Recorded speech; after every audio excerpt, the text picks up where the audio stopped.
Harvard Divinity School. Contesting World Christianity in Africa. Neotraditional Resurgences, April 28th, 2026. Okay, so good afternoon, everyone. Welcome to the CSWR. Thank you for coming. I know there's like 1,000 things going on this week, and I know we're competing with some other events, but we're very glad to have you. Before I introduce our speaker for this evening, I'd just like to say a big thank you to XD and Nancy Yang, who have been the prime supporters of our Yang initiative in world Christianity that allows us to bring two very distinguished scholars here every year. It's been going now for 4 years. And opens up parts of the world and areas of inquiry that otherwise our school would find it difficult to replicate. So I see some young scholars, previous scholars in our audience.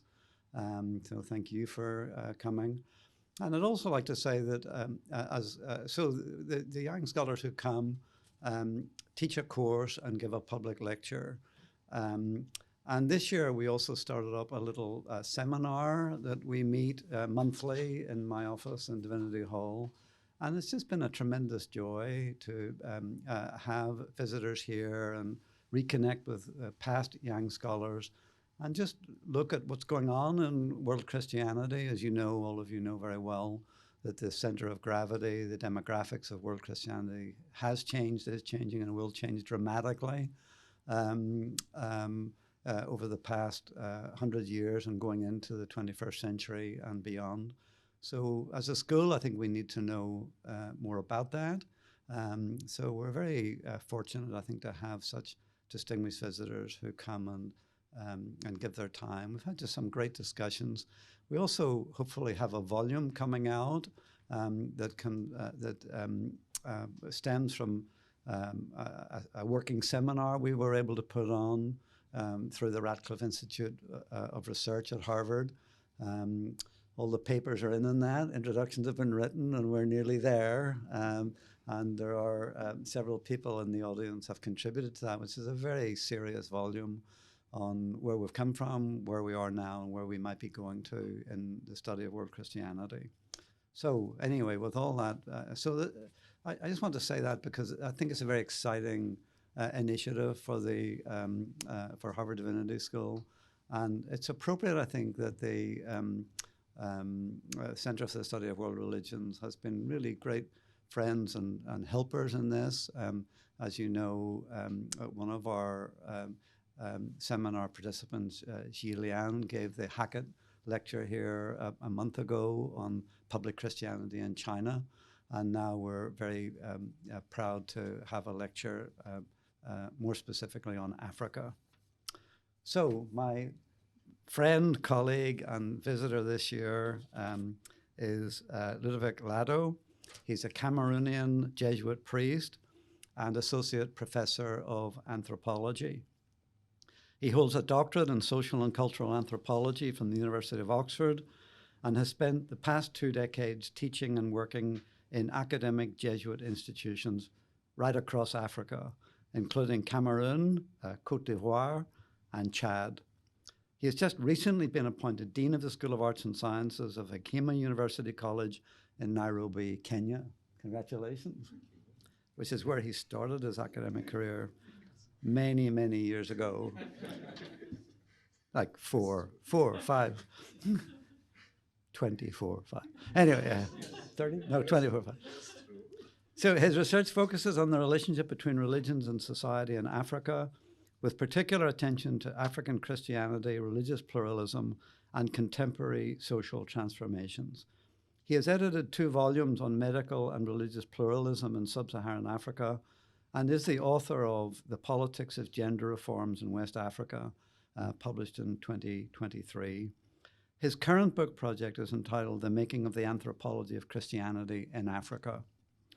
His current research critically examines the contributions of the social sciences to the study of African Catholicism. As a young visiting scholar at Harvard this year, He has been exploring the role of dance in African Catholic worship as a lens for understanding embodiment, ritual, and affect in African Christianity. So the topic of his talk this afternoon is Contesting World Christianity in Africa, Neo-Traditional Resurgences. Look, it's a pleasure to have you here, and thank you for all you've done for us this year. Thank you. Over to you.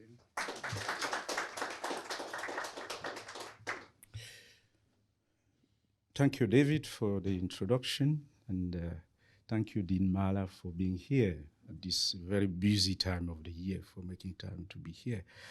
Thank you, everybody, for coming. Well, again, thank you to the HDS community for having me this year. It has really been a rewarding human and academic experience.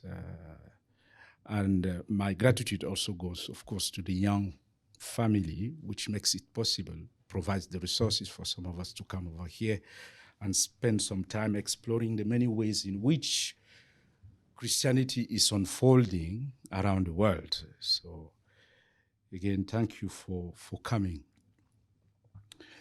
Well, the title, of course, as you see, is Contesting World Christianity in Africa, Neotraditional Resurgences. And I think that that picture there sums up the kind of thoughts I want to share with you in a single image. You can see a bishop standing with his hands crossed and his face kind of down, which is some sort of, which reflects some sort of, submission or reverence to the other one sitting comfortably and reflecting authority and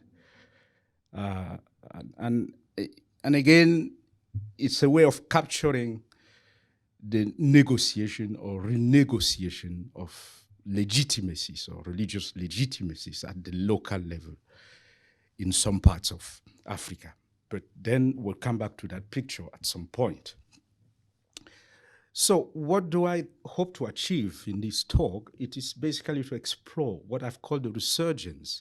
I prefer the word resurgence because, again, I'll show that some aspect of it are not new, but that the most recent expressions do have new accents. And so that's why I use the word resurgence of neo-traditional pushbacks on world Christianity in the context of Africa. So I will look at what is new, what is not new, and then what is new, and what are the stakes for the future of Christianity in Africa. So for a quick outline, first I will say a few words about the disciplinary and conceptual framework. Then, of course, I will look at what is not new. And then the core of the talk is the case study I'm going to focus on, trying to show what I think is new here or emerging as new, and then some concluding remarks. Now, the disciplinary and conceptual framework, I mean, the two key concepts I'm going to invoke here are the concepts of extraversion and neo-traditionalism. And I will say a bit more about that when I have, indicated the framework, the disciplinary framework for within which I'm locating this research, which is basically the anthropology of Christianity.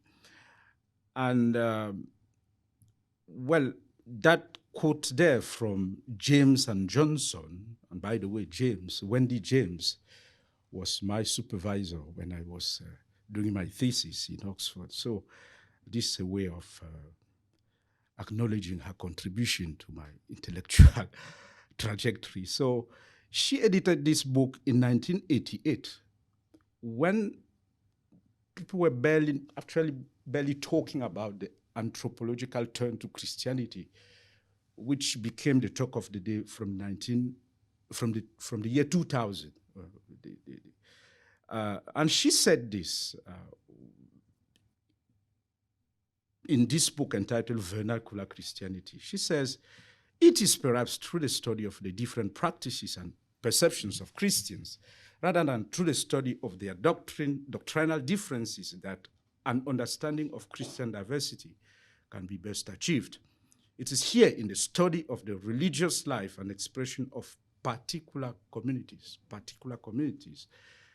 at particular times, that anthropology has much to offer Christian studies. But again, as I indicated, this was in the 1980s, but then the anthropology of Christianity turn, well, occurred probably in the early 2000s with a number of seminal studies, including this book by Fenella Canel, entitled The Anthropology of Christianity. And the idea behind the project, I mean, the subfield of the anthropology of Christianity, which kind of self-describe as, I mean, as a comparative project, you know, and especially in the writings of Engelke and Tomlinson. And also they go on to say, which is, for me, it's very important to say that comparative studies of Christianity are valuable for what they tell us about not only a local culture, but also the ways in which happenings at the local level contribute to the socio-historical formation of Christianity as a world religion. So this dialectics between the local and the global is probably what makes world Christianity as a subfield relevant. So, because again, without local Christianity, there's no world Christianity. So that's my disciplinary focus, you know, or at least framework. Now, the conceptual framework, I'm using here two main concepts, one from political scientists who have worked on African African politics, especially Francois Bayard and Steve Ellis. And they came up with this idea that, well, when philosophers of histories like Hegel's were writing, they kind of claimed that Africa was out of history, and that Africa had not yet been, you know, entered history as such. And they are making actually the case that, well, of course, it is a misleading thought, but they are making the case that probably Africa is one of the most extrovert continent in the world. And maybe it's because it's one of the most extrovert continent of the world that they have been so abused in history.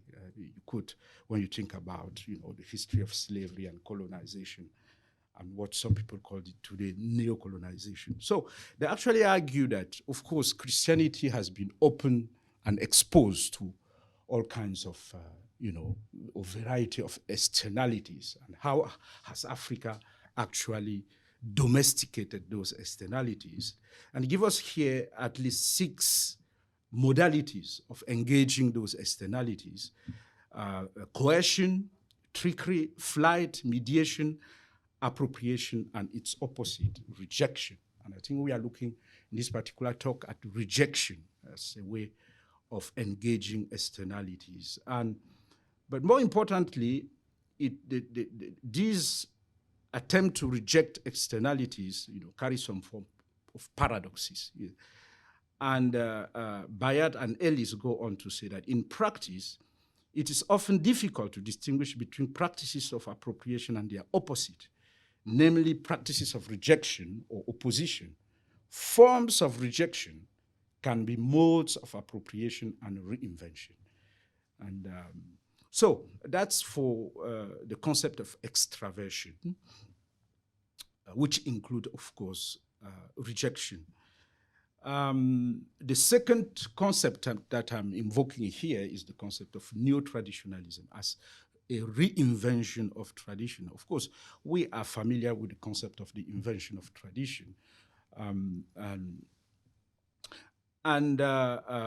De Vite wrote an article on neo-traditionalism in Africa in 2012, argues that a common characteristic of neo-traditional religious movement across Africa seems to be an ostensible rejection of Christianity, on the grounds that it is foreign, oppressive of African values, mentally enslaving, misleading, and morally corrupt.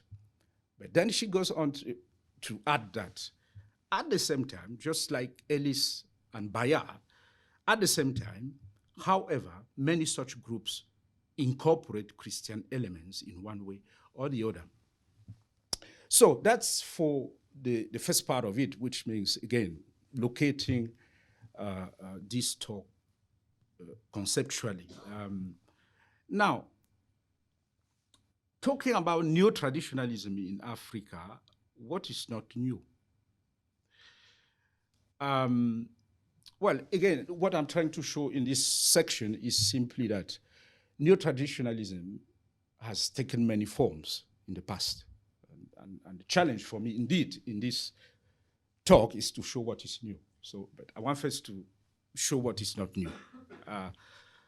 The first form of neo-traditionalism I want to invoke here is negritude, which was, one of the dominant forms in the early 1930s as a reaction to colonial violence. And the two main proponents of these it's a transatlantic, and that's why Aimé Césaire, of course, wrote, I remember when we were in secondary schools, it was mandatory to read Cahiers de retour au pays natal.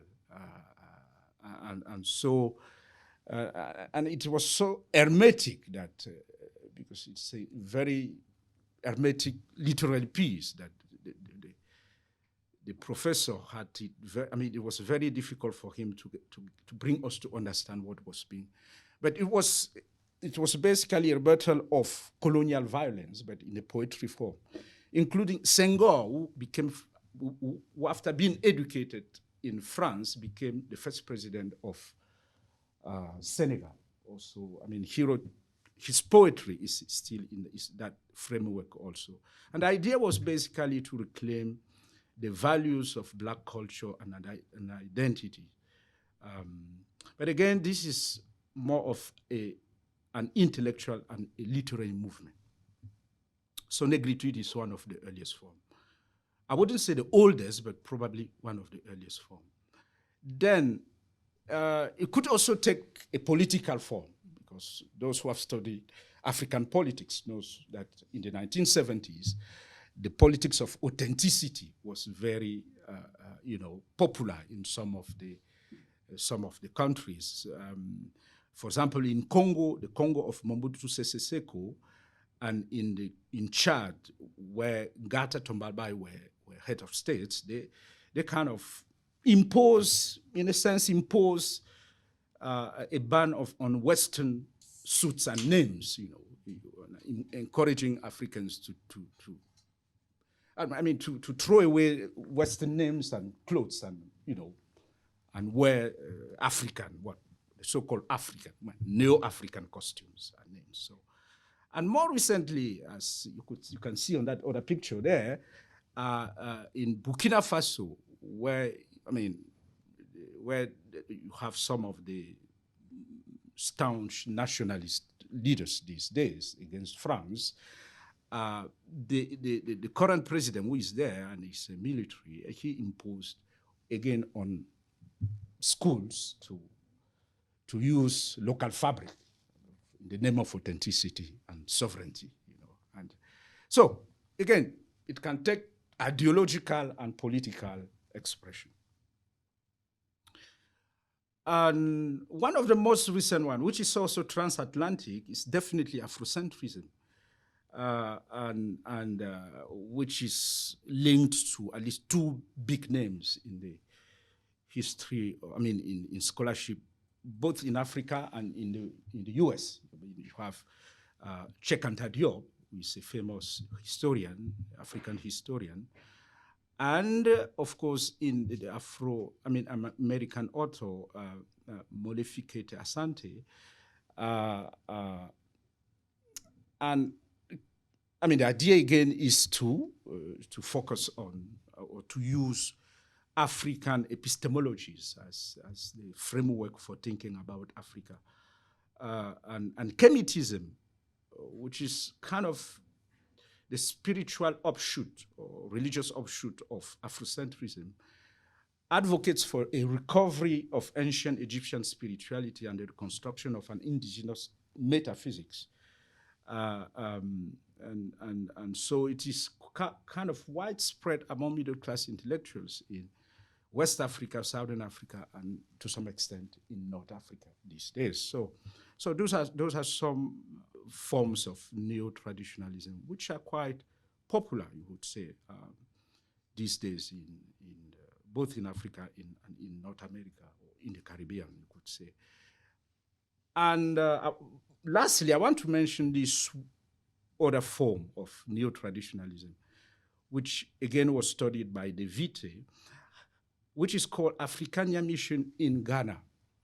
It is a movement which was founded in 1982 by a former Catholic priest, Kwabena Damwa. And the mission of the movement was to counter Ghana's Christian hegemony and to reconstruct African traditional religion as an equally world religion. And that has been one of the mission of this. But the paradox, which we mentioned already earlier, is that the public representation of the African traditional religion in Africania is structured according to a Christian-derived format, because it's basically a mimicry of Pentecostal forms, especially in the ways in its public expression, which shows again that rejection can actually mean appropriation or include forms of appropriation. So it has been described by De Vite as an intellectual Christian-derived reformation of African traditional religion. So, and finally, for this section, I want to mention this movement of Africanization also in the African diasporic religion, in the Americas. You can see that from this quote from Selka in an article published in 2016, where he says, although discourses focusing on African purity have been important since at least in the 19th century, they are particularly visible in Africanization and re-Africanization movements that have emerged since the 1960s.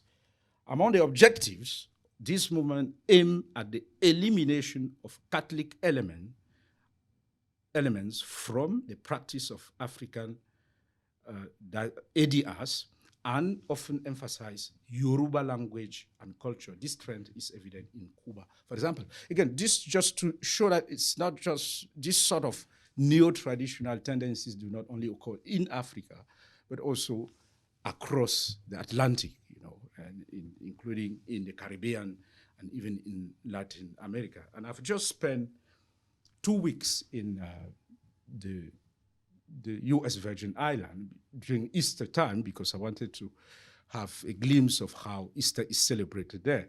And I want to share with you just a very short, Palm Sunday street,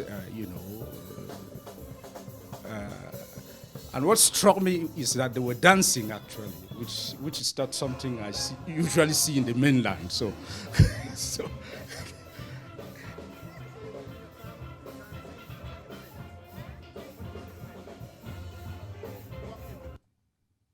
good. Yes, that was just to give you an idea of what I found there.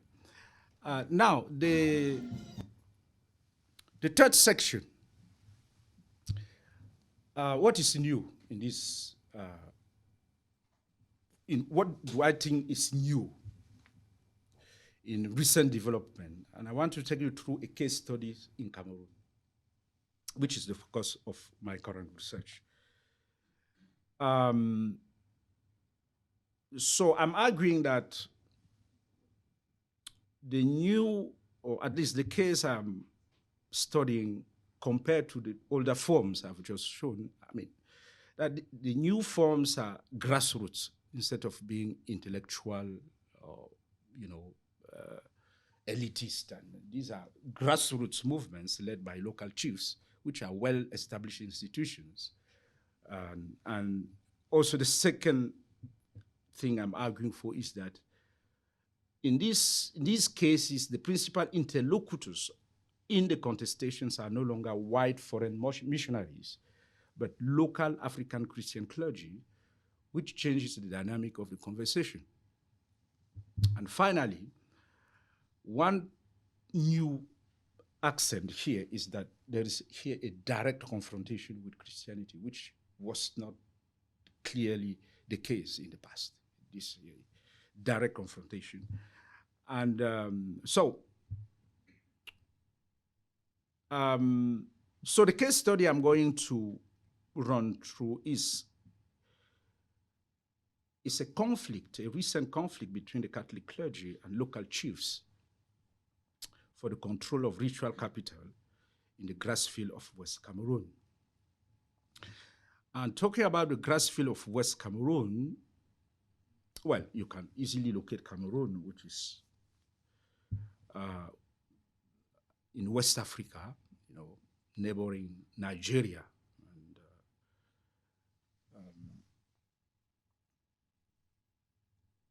And this area is home to centralized chiefdoms, very centralized chiefdoms, and they were Christianized in the 19th century. And at the grassroots level, there's some sort of shared loyalty between Christianity and traditional chiefs or rituals. And this is one example of a chiefdom, and there are hundreds of this kind in that particular area of different categories, but there are hundreds of them in that particular area. And generally they have this shape because a chief, a real chief is supposed to have many wives, and many of these homes or, houses are for their wives. And but there are also houses where he holds his council. I mean, he rules the palace from there. So he holds his meetings and all the. And those are some of the paramount chiefs, and you can see that all those artifacts indicate that these are really venerated figures and are still very influential locally and in charge of the local ritual life. And you can become a chief. You inherit it from your parents. I mean, it's a kind of hereditary, position. You inherit it from your father, who designated you before he dies, and you are, enthroned after a serious ritual of initiation. And these days, many of these chiefs had been Christians before they were, in Côte, that's the traditional word they use, arrested. Before they are arrested to become chief, they had been Christians. And the one you see on the right, he was actually in charge of a choir in the parish.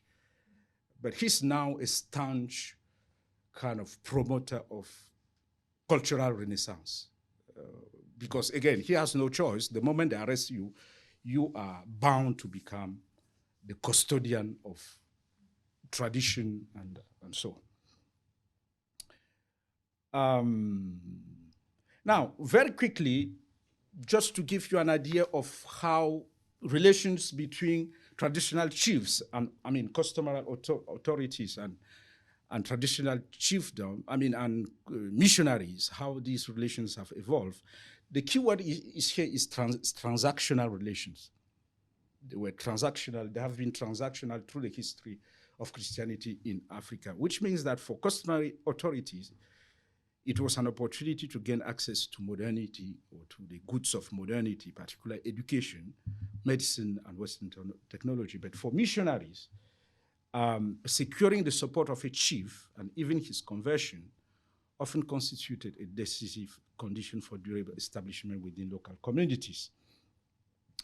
But given the asymmetry of power relations in in the colonies, the imposition of ritual prohibition and new moral norms by missionaries gradually contributed to the erosion of the symbolic and religious authority of the chiefs. And just to give you a quick example from a study carried out by Chapera, who is one of the very first anthropologists to write on African Christianity in the 50s, he says that tribal ritual too has been, I mean, he's writing on the Tswana, and the Tswana are a people from Southern Africa. And he says tribal ritual too has been affected. Such other national events as a chief's installation, marriage, or funeral nowadays usually also include a religious service under church auspices. In effect, the missionary has virtually replaced the chief as tribal priest for both Christians and pagans. Well, I mean, I wouldn't use the word replace, but maybe that was true for the Tswana, but I think one could say displace is better, or at least destabilize the authority of the chief, of the local chiefs. And the context in which the case study is taking place, of course, it's a context of religious pluralism, where you have African traditional religions, Christianity and Islam, all coexisting. And the context is also that of a secular state, whatever that word secular means in the context of Africa. But anyway, in the constitutions of, I think, almost 100% of, except Zambia. Zambia is the only Christian country, officially Christian country in Africa. But apart from Zambia, all the other countries declare secular in their constitutions. So there's no state religion, at least in the context of Cameroon, where this case study is located. Of course, it's also a context of freedom of religion. And this is, you could say real, yes, because nobody is compelled to follow a particular creed. And traditional chiefdoms are basically subordinated to the colonial, post-colonial apparatus and operate as auxiliaries of the post-colonial state. And they do get some sort of you could say, salary from the government, which has a lot of implications that I don't want to go into here. And traditional chiefdoms are also still very influential, at least in the part of the Cameroon where this case study is of course located. Now, I want to just give a glimpse of the protagonist here. What makes the conflict so pregnant? I mean, to require the attention of scholars. So the first protagonists here are the Catholic clergy, of course. It's the Catholic clergy of a diocese in West Cameroon. And what is their complaint? The complaint follows a series of incidents that are bringing to the attention of the public. And this is one of the ways in which they frame it. On Saturday, 6 April 2024, the paramount chief of Bafu, which is one of the villages, and other chief accompanying him arrived at a burial when the mass, duly requested by the family of the deceased, had already begun. Wishing to mark his presence, because the chief is the chief. When he comes, everything has to stop. The chief sent a request that the mass be interrupted so he could present condolences before proceeding to other funerals, which is a common thing in that area, that over the weekends, the chiefs go around offering condolences where there are funerals. Reluctantly, the priest acceded after much negotiation. Contrary to all expectation, it turned into a lengthy traditional mourning ceremony that definitively interrupted the mass. So the priest had to leave because he was impatient. He was, angry that the chief took so much time. Then, taking the floor after the priest's departure, the chief made disparaging remarks about the church and the priest. Alongside these events, videos have circulated on social media of numerous appearances and statements by certain other traditional chiefs whose words are discourteous and indefensible. So that's one protagonist. That's the clergy. That's their complaint, that the chiefs are interrupting masses during funerals. Now, this is a complaint from a local traditionalist, which is really at the grassroots level. And he's formulating his own complaint about the priest or pastors or Christianity in general. And he says, at every funeral service, publicly, priests and pastors, instead of preaching Christianity, spend their time urging the population to profanate sacred places and ancestral shrines. At one point, some Christians, perhaps the so-called born-again Christian, went so far as to vandalize these symbols of our spiritualities themselves. Pastors and priests call on people to abandon our widowhood rights and our succession rights so as to perform them according to Christian rites. I will stop here. I asked the priest in this WhatsApp group, and this excerpt is from a WhatsApp group of a village, and I'm part of that WhatsApp group. If there is war, who started it? We are no longer in the days when we were told that the Bible had descended from heaven and that anyone who touched it without being a priest would go mad. Today we read it, analyze it, comment on it, and have the right to criticize it. So again, this is another protagonist from the local constituencies. Third, well, after a series of incidents, the bishop had to speak out. He felt that, he was being kind of, neglected. So during a homily during a mass, he said this: some people think we are asking permission to live in this country. Enough is enough. When a Christian dies, what the parish priest must verify is that the person lived in the faith and is therefore a Christian. And if the priest is invited to celebrate the Mass, we do not need any other authorization from the traditional authority to say Mass. Some people behave as if we are clandestine. The Vatican has signed a memorandum of understanding with the state of Cameroon. I say here for the attention of the chief, whom I greatly respect, that a chief is only a chief, nothing more, nothing less, and God alone is God. In saying this, I'm full of respect for everyone, and I want to tell you here that it is the bishop's role to defend the Catholic faith when it is threatened. But of course, this intervention of the bishop sparked a serious controversy in social media. It was all over. And some of the chiefs felt that they should respond to the bishop. And this is what they wrote in their letter. Not all the chiefs, but some of the chiefs signed an open letter to challenge the bishop. And this is in these terms. This is just an excerpt. The whole letter is long, of course. You know better than we do that traditional beliefs in God predates the religions. Among them, the Catholic Church, which were imposed on Africans with the lash by missionary colonizers, with the sole aim of subjugating them, stripping Africa of its natural resources and killing its rich culture.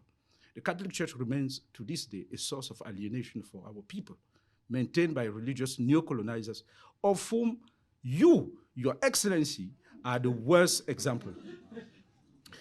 It is no secret that in the West, churches are increasingly empty. Some are being transformed into museums, supermarkets, warehouses, and concert halls. The same fate awaits these churches in Africa in the near future. So this is, the response of the chief. And then they go on to say, Your Excellency, enough is enough. We will no longer allow this. Remain and celebrate your masses in your parishes. Our villages do not belong to you. We are not missionaries, you are. And when you leave, you will leave us here. From now on, here he introduced two resolutions. Now on, we enforce the prohibition of the use of customary ritual attributes and objects in churches. And secondly, the decision by traditional chiefs no longer to enter a church until further notice.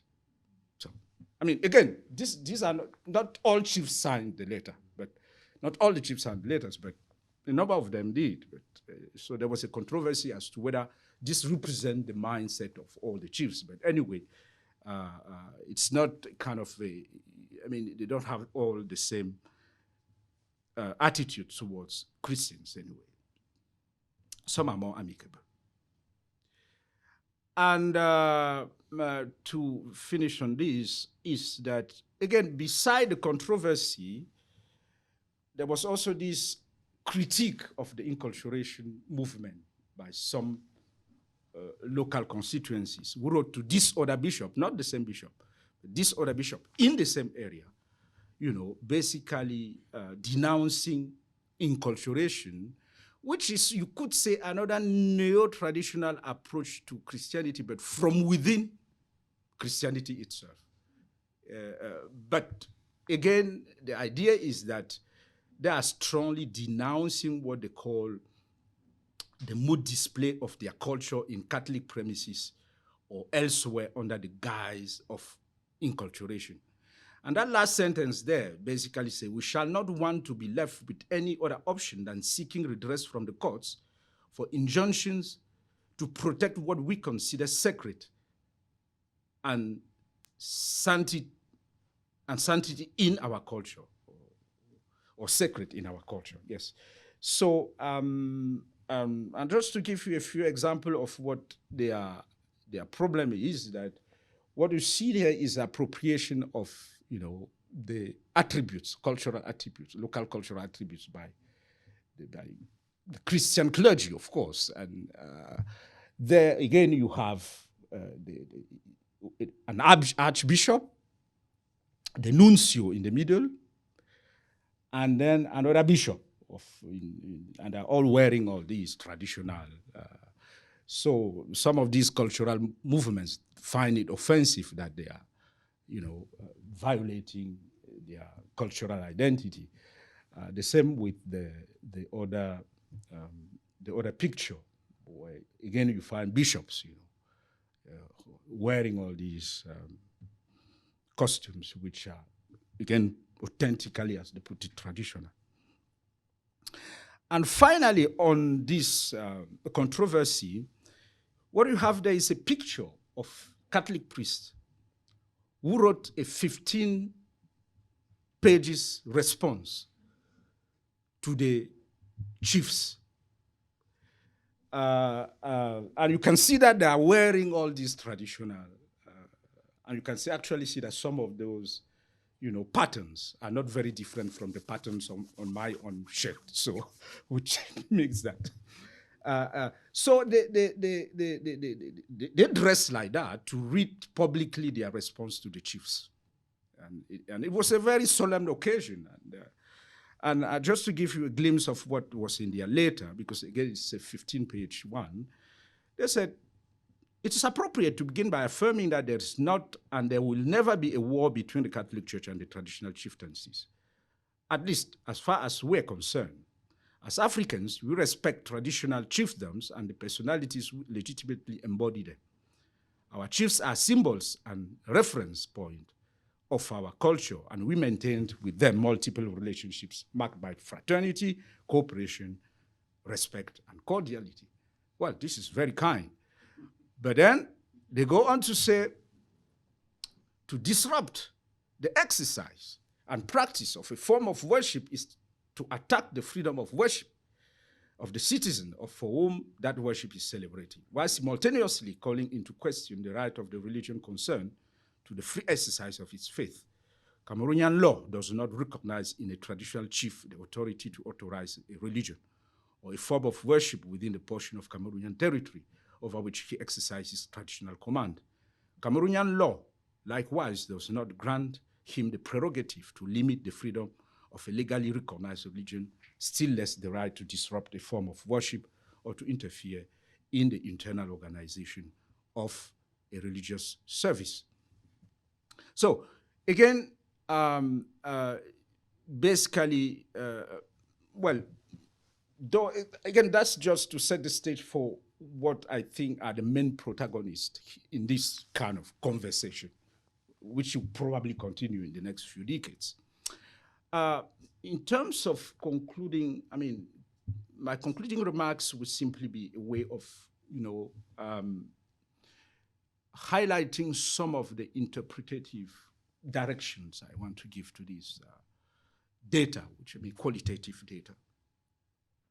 The first one is that you can see that traditional chiefs and the Catholic Church are drawing on two very different, frameworks, or at least.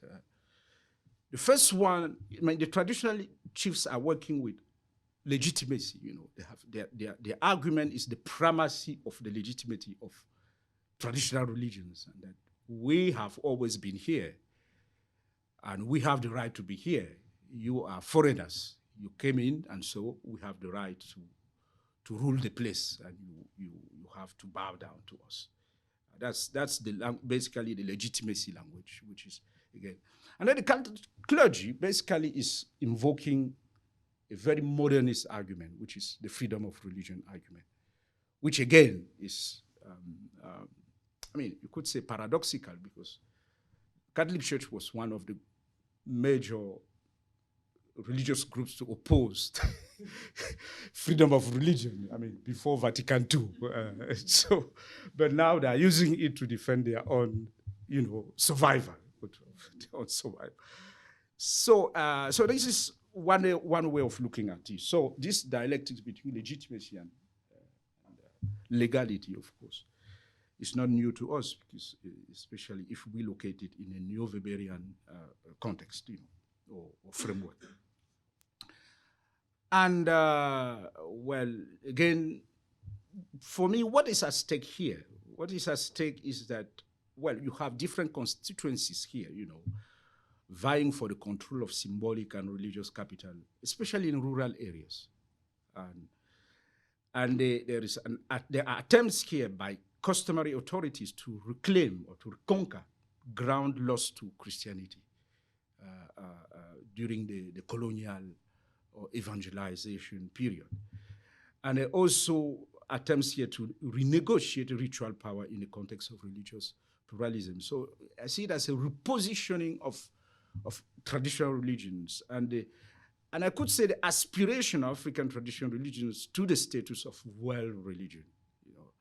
And there are more and more calls, as I put it here, there are more and more calls in a number of African countries for a national public holidays for traditional religions, as is the case for Christianity and Islam.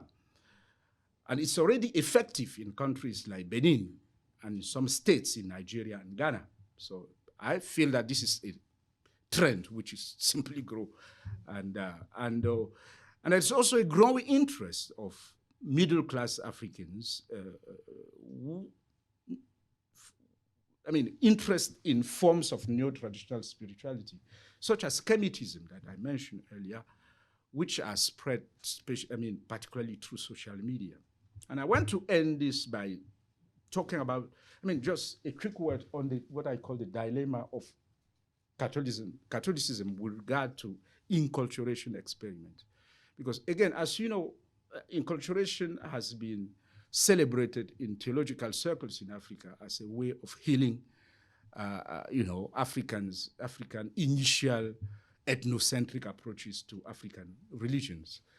But then now, if some constituency feel that this is also a way of violating the cultural, integrity of their heritage, what then becomes of inculturation in a sense? And I want to leave you with that question after this is just at most 2 minutes video, which gives you an idea of that kind of cultural, the French would call it bouillon de culture, which means basically a cultural creolization, you could say it, yes. Mixture of all, gives you an idea of what inculturation is hoping to achieve, new forms of cultural synthesis. It's not long at all.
As the nuncio dancing during a visit to.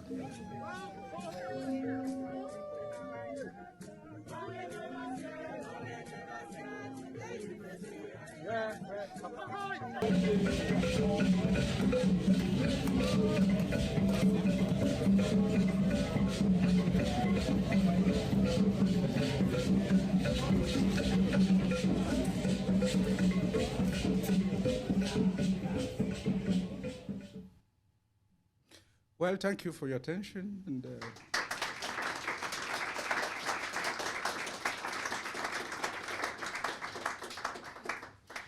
Sponsored by Office of Academic Affairs at Harvard Divinity School. Copyright 2026, the President and Fellows of Harvard College.